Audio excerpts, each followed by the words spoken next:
Baik, bismillahirrahmanirrahim. Sebagaimana yang telah saya terangkan dalam bahagian satu tadi, jika kod bagi MySQL Connect ini tidak ada apa-apa masalah, maka bila dipaparkan dia akan keluar tanpa sebarang error lah. Tapi kalau katakan contohnya kita tersilap dalam salah satu parameter, contohnya username root, kita tersilap aja kepada roots, for example, ada S kat belakang, kita savekan. Dan bila kita cuba refreshkan kat sini, maka dia akan keluar satu error yang mengatakan bahawa access denied kerana kita menggunakan username yang salah. So itu contoh je lah. Kalau keluar warning ni bermakna connection yang kita buat itu adalah gagal. Jadi kat sini kita betulkan balik betulkan semula kepada root.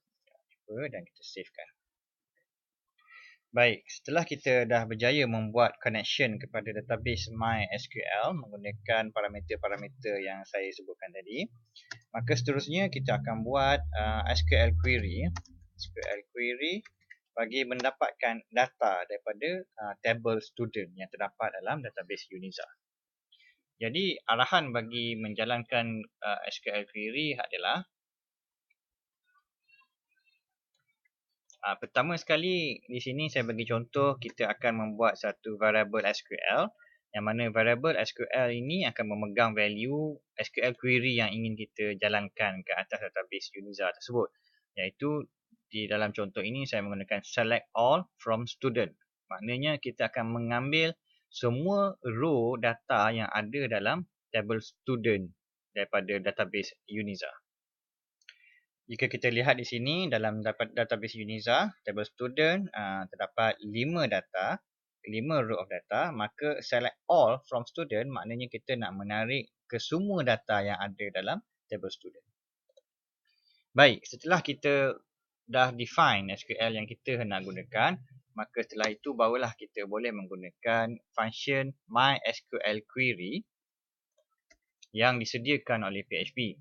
Function MySQL query memerlukan dua parameter. Yang pertama adalah parameter connection yang kita telah bina sebelum ini menggunakan MySQLi Connect.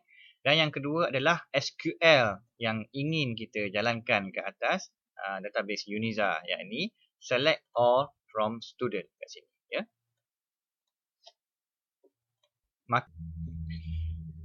Apa yang akan dilakukan oleh function MySQL query adalah MySQL query akan membuat connection menggunakan connection yang telah kita sediakan, iaitu di localhost ke database Uniza menggunakan username root without any password.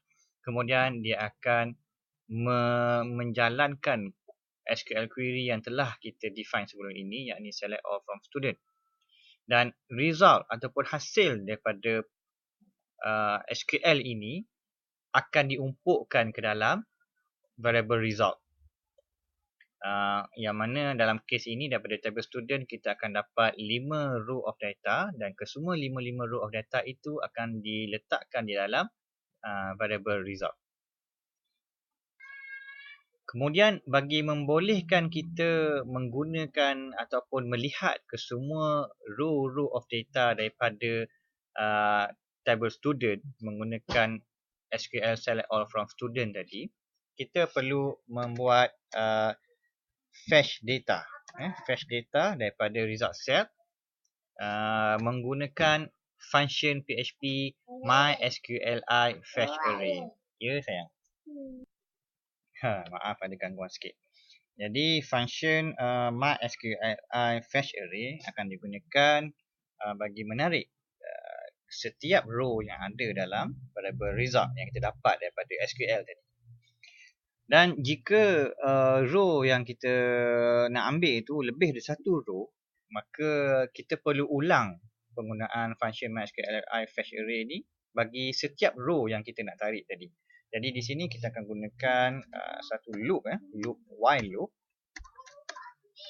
Yang mana while loop ini di line baris 17 ni dia akan ulang MySQLi fetch array selagi ada row data dalam result. Contohnya kalau dalam kes kita ni kita ada 5 row of data, maka dia akan berulang sebanyak 5 kali. Kalau ada 100 row, 100 kali dan seterusnya begitulah. dia akan ulang selagi mana ada data dalam result SQL yang kita buat sebelum ini. Bagi setiap row of data, data dipecahkan mengikut kolom yang terdapat dalam tabel tersebut. Contohnya dalam kes ini kita ada 4 kolom, student ID, name, IC, NAM and state. Jadi dalam while loop ni kita boleh panggil setiap kolom yang ada dalam row tersebut.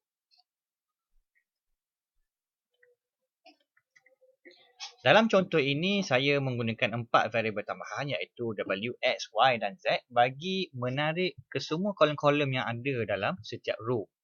Kolom student ID akan ditarik dan diumpukkan dalam W. Kolom row akan ditarik dan diumpukkan ke dalam variabel X dan seterusnya sehinggalah kolom state yang terakhir akan ditarik dan diumpukkan value-nya ke dalam dalam variabel Z. Setelah value-value ini ditarik, maka bolehlah kita nak paparkan value-value yang ada dalam setiap row tersebut. Maka di sini saya akan menggunakan echo. For example, contohnya kita nak paparkan nama, kemudian letak dash, kemudian paparkan dia punya IC number X, Y. Dan akhir sekali saya nak paparkan state dia iaitu Z. Okay. Maka di sini siaplah secara simpelnya bagaimana kita nak paparkan data-data yang kita tarik daripada tabel student dalam database Uniza. Cuma masalahnya di sini bila kita echo X-Y-Z di sini, maka PHP akan menyusun setiap X, Y, Z secara berterusan tanpa ada break di antara row of data tersebut. Okay, mari kita lihat dulu apa hasilnya daripada kod yang kita buat ni. Saya savekan, kemudian balik kepada kita punya Chrome browser dan kita refresh. Dan kita dapat hasilnya bagi setiap data, row of data yang ada dalam table student kita boleh paparkan, tapi PHP tadi telah memaparkannya dalam satu baris sahaja tanpa ada sebarang pemisahan di antara row tersebut. Jadi kita perlu ubah sedikit coding ni.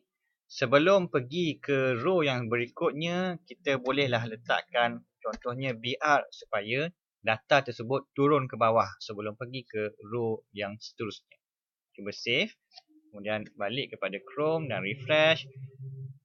Maka di situ kita dapat 5 row of data yang kita tarik daripada table student tadi, Siti Maryam, Ali bin Abi Talib sehinggalah Uthman bin Affan, berserta dengan nombor IC dan negeri yang terdapat di dalam table student.